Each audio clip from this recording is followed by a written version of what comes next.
Hello, I'm John. Welcome back to my channel, Must Read More. Today I want to talk about a few books that I might read for Dr. November. So, Dr. November is a booktube event created by Mark at Book Time with Elvis. It's co-hosted by Jim at Mystery and Mayhem, Greg at Another Bibliophile Reads, and Steve Donoghue. I hope I haven't forgotten anyone. It's an event all about reading spy fiction. So I gathered up a few books and I thought I'd show them to you today. These are kind of books that I might read for Dr. November. I might not. I'm really not good about making TBRs.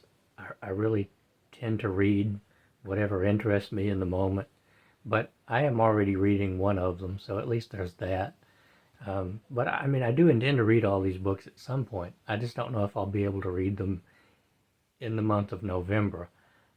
My interests tend to go all over the place. The first book is Geoffrey Household's The Last 2 Weeks of Georges Rivac. Geoffrey Household wrote the book Rogue Mail, which I started years and years ago and never finished for some reason.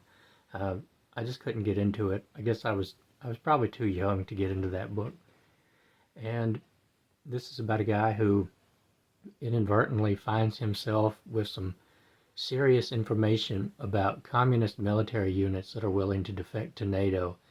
And the guy who gives him the information winds up dead. So Rivac doesn't know who to give them to or who to turn to. And of course, I'm sure he starts being hunted. I don't really know much about this one, just what I've read on the back cover, but it sounds pretty good. The next book is Alistair MacLean's The Secret Ways.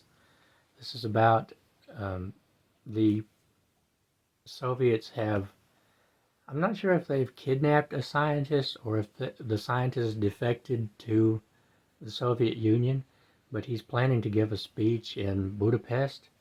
So a British secret agent is sent over to kidnap him and bring him back, and the scientist has a daughter, and I'm almost certain that this being an Alistair MacLean novel, there will be a romance element to it, which I'll probably roll my eyes at.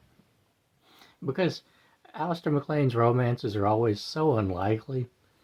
And sometimes Alistair MacLean would pull his punches, particularly in endings, and that's irritated me in a few of his books, but I'm always willing to give Alistair MacLean another chance. I'm trying to read all of his books. And the next book is Tom Clancy's The Cardinal of the Kremlin.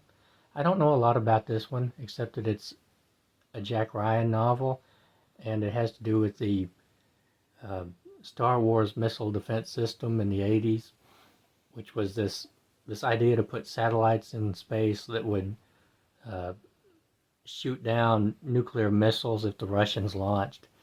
And there's a spy in the upper strata of Soviet government.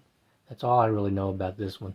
I'm on a long-term goal to read all of Tom Clancy's original Jack Ryan novels, even though it kind of fills me with dread in a way, because while Tom Clancy was really good at writing, I think he was really good at writing plots about the contemporary warfare of the 80s.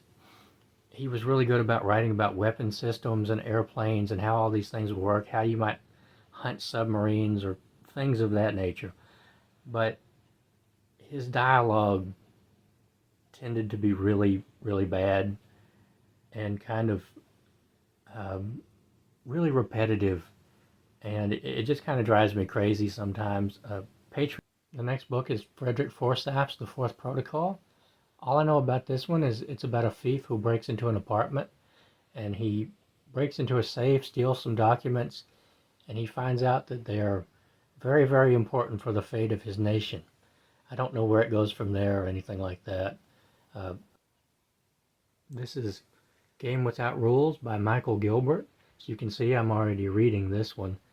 And this is a collection of short stories about two retired English gentlemen in the 60s named Mr. Calder and Mr. Behrens. And they're not as retired as they look. They are part of this branch of the British Secret Services who carry out some pretty ruthless jobs in defense of Her Majesty's government. And I read another collection of Calder and Barron's stories last year called Mr. Calder and Mr. Barron's, and it was really one of my favorite reads of the entire year. So I'm enjoying this one so far, and I'll talk about this one in a wrap-up sometime. So if you've read any of these, I'd love to hear about them, which ones are worth reading, which ones aren't. And thanks for watching, and I'll see you next time.